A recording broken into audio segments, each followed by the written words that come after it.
एक तरफ उत्तर प्रदेश में डॉक्टर भीमराव अंबेडकर की जयंती के मौके पर जहां बसपा, कांग्रेस, भाजपा और सपा और असपा के जरिए शक्ति प्रदर्शन उत्तर प्रदेश में दिखाया गया, जहां हर दल अपने जनाधार को तलाश रहा है, तो वहीं दूसरी तरफ भारतीय जनता पार्टी के सहयोगी दलों के बीच में फूट और भी ज्यादा बढ़ती जा रही है। जहां संजय निषाद के खिलाफ ओपी राजभर खड़े हो जाते हैं, जहां आजमगढ़ की अतरोलिया विधानसभा सीट के साथ साथ 10 की 10 विधानसभा सीट पर अपनी पार्टी के तहत चुनाव लड़ने का ऐलान करते हैं बिना बीजेपी से मशवरा किए हुए। इस बीच में संजय निषाद उन्हें मर्यादा में रहने की बातें करते हैं, लेकिन ओपी राजभर हैं कि एक बार फिर से संजय निषाद को आंखें दिखा रहे हैं।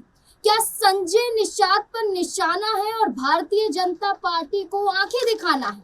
क्या ओम प्रकाश राजभर बीजेपी से अपना गठबंधन तोड़ना चाहते हैं? क्या एक बार फिर से ओम प्रकाश राजभर किसी और दल का साथ लेना चाहते हैं और इसीलिए ही ओम प्रकाश राजभर बार बार ऐसी चुनौतियां पेश कर रहे हैं जिससे सहयोगी दल तो नाराज है ही, लेकिन भारतीय जनता पार्टी को भी मजबूर होना पड़ रहा है ये सोचने के लिए कि ओम प्रकाश राजभर को साथ रखें या फिर गठबंधन से बाहर का रास्ता दिखा दें। इसी से जुड़े हुए तमाम सवाल है, जानने की कोशिश करेंगे। हमारे साथ हमारे वरिष्ठ सहयोगी अमन सर जुड़ चुके हैं। सर बहुत बहुत स्वागत है। सर, जहां संजय निषाद की ही विधानसभा पे चुनाव लड़ने की बात करते हैं, जहां उनकी पार्टी से उम्मीदवार उतरते आए, वहीं से अपने चुनाव लड़ने की बात करते हैं अतरोलिया से ओम प्रकाश राजभर। अब आप ये देखिए कि बातें सीटों तक तो थी, लेकिन अब बात शक्ति प्रदर्शन तक पहुंच चुकी है। 26 अप्रैल को एक भव्य रैली दोनों दलों के जरिए की जाएगी और वो भी वाराणसी में। अब देखिए, 26 अप्रैल को संजय निषाद की पार्टी के जरिए भी रैली की जाएगी, उसमें मुख्य चेहरा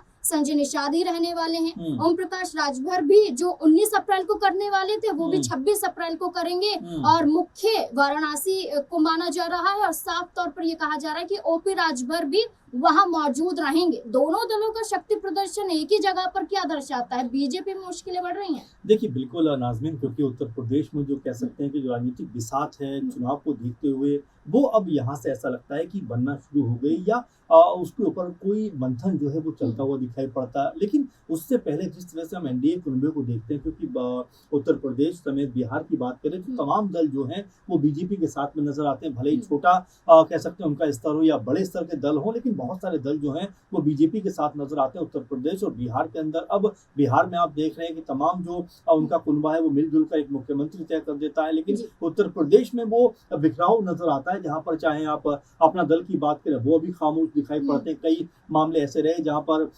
ऐसा लगा कि योगी सरकार के खिलाफ वो भी नजर आते हैं। कई बार बयानबाजी उसको लेकर भी हुई। आपने देखा जिस तरह से ओपी राजभर की बयानबाजी कह सकते हैं समय से पहले दिखाई पड़ती है कि भाई हम आजमगढ़ की 10 की 10 सीटों पर लड़ेंगे। संजय निषाद कुछ और कहते हुए नजर आते हैं, फिर शक्ति प्रदर्शन की खबर निकल के सामने आती है, बयानबाजियां होती हैं। तो ये तमाम जो चीजें हैं वो ये बताती हैं कि क्या एनडीए कुनबा उत्तर प्रदेश में अब दरकता हुआ दिखाई पड़ता है, क्या यहाँ से जो दल हैं क्या वो अलग अलग राह अपनाते हुए दिखाई पड़ेंगे। क्योंकि अभी तक आप देखिए एनडीए की बैठक नहीं हुई है, बल्कि जो एनडीए के दल हैं ये अपने अपने कह सकते हैं कि अपने अपने तौर पर चीजों को रखते हुए दिखाई पड़ते हैं कि भाई हमारे इतनी ताकत है, हम इतने मजबूत है, हमारा जो है इतना तगड़ा जनाधार है और तमाम तरह की बातें कह सकते हैं इस बारे में कहते हुए दिखाई देते हैं। लेकिन अभी तक बीजेपी की तरफ से कोई बयानबाजी ना होना ये जरूर बताता है कि ये कम से कम बीजेपी की मर्जी से तो नहीं हो रहा है। तो ऐसे में क्या संजय निषाद जो निषाद पार्टी के प्रमुख हैं और क्या ओपी राजभर जो सुबह सपा के प्रमुख हैं, क्या दोनों के बीच में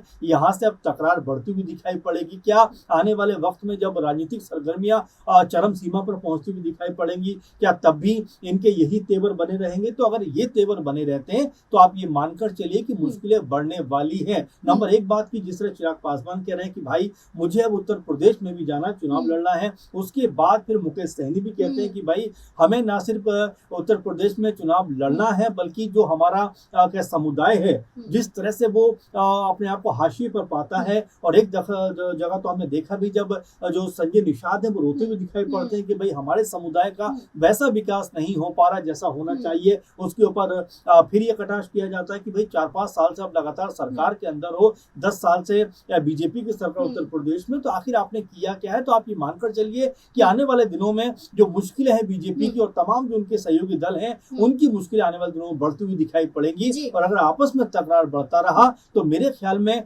दूसरे दलों के से पहले ही ये जो दल हैं ये अपनी मुश्किलें खड़ी करते हुए दिखाई पड़ेंगे। बिल्कुल मुश्किलें तो यहाँ नजर आ रही हैं, जैसा कि सर आपने कहा कि संजय निषाद के जरिए एक मंच पर रोते हुए उनके चेहरे को देखा गया, जहां आंसू निकलते हैं, अपने समाज के हक की बात करते हैं, उन्हें एक दर्जा दिलाने की बात करते हैं, आरक्षण की मांग करते हैं। इस बीच में उनका एक बयान भी सामने आता है कि पहले अंग्रेजों ने, फिर कांग्रेस ने, फिर बसपा ने, फिर सपा ने, इन सब ने निषाद समाज का सिर्फ इस्तेमाल किया है, लेकिन उनके हक के लिए लड़ाई नहीं लड़ी है या उनके हक के लिए कोई ऐसा कदम नहीं उठाया है। जहां निषाद ये कहते हैं तो वहीं दूसरी तरफ ओपी राजभर है जो बसपा की खुले तौर पर तारीफ करते हैं, मायावती के गुणगान गाते हुए नजर आते हैं। तो एक तरफ विरोध करना, एक तरफ समर्थन करना, क्या बताते हैं? देखिए, बिल्कुल ओपी राजभर का जिक्र आप कर रहे हैं, तो ओपी राजभर कुछ दिनों पहले कह रहे थे कि भाई अगर मायावती अपने साथ में कांग्रेस पार्टी को ले लें और साथ में ओवैसी साहब को ले लें तो बड़ी मजबूत सरकार बन सकती है, यानी कि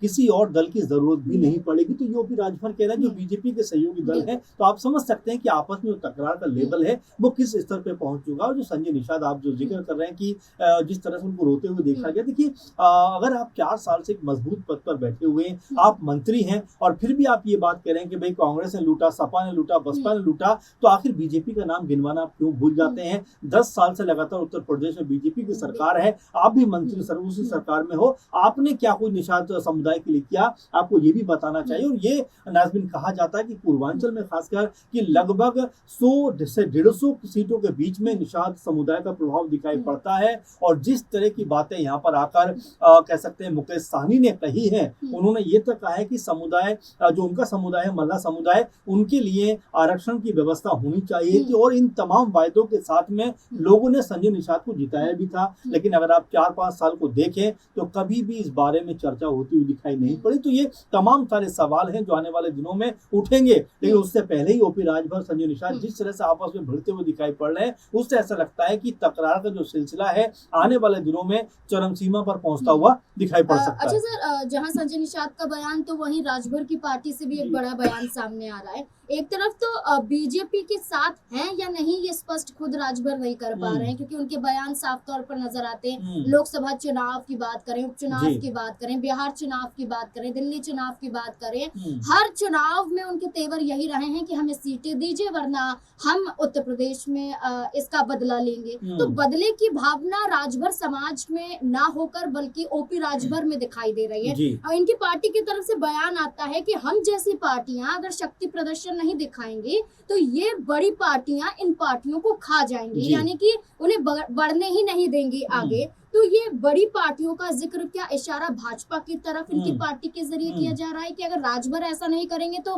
भाजपा उन्हें कहीं ना कहीं खा जाएगी? देखिए, मुझे याद आता 2024 का चुनाव, जब घोसी सीट से उनके बेटे को चुनाव में उतारा गया था और चुनाव में उनकी करारी हार वहां पर हो जाती है अरविंद राजभर की। उसके बाद यही ओपी राजभर थे कहते हुए नजर आए थे कि अब पीएम मोदी और सीएम योगी का जो मैजिक था वो खत्म होता हुआ दिखाई पड़ता है, यानी कि एक तरीके से इशारा उन्होंने कर दिया था कि बीजेपी के अंदर अब तक जो मजबूती दिखाई पड़ती थी वो मजबूती अब खत्म हो गई है। तो देखिए, जिस तरह की बात वो कर रहे हैं, जिस तरह का इशारा वो कर रहे हैं, उससे ऐसा लगता है कि वो सीधे तौर पर बीजेपी के ऊपर हमला करते हुए दिखाई पड़ते हैं कि भाई बड़ी पार्टी तो वही है। इस समय देश में देखा जाए सबसे ज्यादा राज्यों में उनकी सरकारें हैं, केंद्र में उनकी सरकार, और सबसे अधिक एमपी उनके, सबसे ज्यादा विधायक उनके हर तरफ देखा जाए। तो कुल मिलाकर जो राजभर ने कही ये बात कि भाई बड़ी पार्टियां छोटी पार्टियों को खा जाएंगे, लेकिन यही राजभर जब मौका मिलता है, जब अपने आप को मजबूत करना चाहते हैं, अपने आप को सत्ता में लेकर आना चाहते हैं, तब बारंबार बीजेपी से ये बात कहते हैं कि भाई हमें आप अपने साथ में शामिल कर लीजिए, हम आपके साथ चलना चाहते हैं। लेकिन जैसे ही वो मौका निकलता हुआ दिखाई पड़ता है, क्योंकि अब लगभग 4-4.25 साल का वक्त हो गया है, 5-6 महीने के बाद चुनाव का दौर शुरू हो जाएगा उत्तर प्रदेश में, उससे पहले एक भूमिका बनाते हैं कि भाई जो बड़ी पार्टियां हैं उनके साथ चलना कहीं ना कहीं दुश्वारी है, अपनी ही पार्टी को हाशिए पर लेकर आना है। लेकिन उससे पहले पहले जब 4 साल तक लगातार आप मंत्री रहे तब आपको ये सब बातें याद नहीं आई। तो कुल मिलाकर जो मौके परस्ती वाली राजनीति होती है, ओपी राजभर जैसे लोग वो करते हुए दिखाई देते हैं। और अब जब चुनाव नजदीक आ रहा है तो कभी बीएसपी की तारीफ करते हैं, कभी ये कहते हैं कि बीएसपी जो कांग्रेस पार्टी के साथ में गठबंधन बना ले, कभी अपना गठबंधन जो है बीएसपी के साथ करने की वकालत करते हुए दिखाई देते हैं। तो ये कुल मिलाकर चल रहा है। अगर हम एनडीए कुनबे की बात करें, क्या बीजेपी इस पे लगाम लगा पाएगी, क्या बीजेपी इस पे अंकुश लगा पाएगी, क्या बीजेपी आपस में बैठकर संजय निषाद, ओपी राजभर, जयंत चौधरी और भी तमाम जो कह सकते हैं कि दल के लोग हैं, अनुप्रिया पटेल हैं, इन सबको क्या साथ लेकर चल पाने का जो अब तक सिलसिला था क्या बरकरार रख पाएगी, या इस चुनाव में ये जो दल हैं ये अलग होते हुए दिखाई पड़ेंगे। हालांकि ओपी राजभर तो 22 में अलग लड़े थे, जयंत चौधरी भी अलग चुनाव लड़े थे। क्या इन चुनावों तक आते आते एक बार फिर बिखराव देखने को मिलेगा? और जिस तरह की तकरार ओपी राजभर और संजय निषाद में नजर आती है, क्या वो खत्म होती हुई दिखाई पड़ेगी? अगर खत्म नहीं होती है तो कहीं ना कहीं बीजेपी के लिए एक बड़ा संकट ही होता हुआ दिखाई पड़ सकता है। बिल्कुल, 2027 के विधानसभा चुनाव में ज्यादा समय नहीं है, क्योंकि कुछ ही महीने और कुछ ही महीनों बाद आप ये देखेंगे कि उत्तर प्रदेश में एक बड़ा बदलाव भी हो सकता है और एक तरह से सरकार रिपीट भी हो सकती है। ये अभी से कुछ नहीं कहा जा सकता है, चुनाव के बाद, परिणाम के बाद सब कुछ तय होगा। लेकिन जिस तरह से गठबंधन में दरार नजर आ रही है और ओम प्रकाश राजभर हैं कि भारतीय जनता पार्टी की सुन नहीं रहे हैं और दलों को चेतावनी दे रहे हैं, चुनौतियां दे रहे हैं, इससे तो यही अंदाजा लग रहा है कि चुनाव से पहले ओम प्रकाश राजभर कोई बड़ा कदम जरूर उठा सकते हैं। आपको क्या लगता है इस पूरे मुद्दे को लेकर? अपनी राय कमेंट सेक्शन में जरूर दें।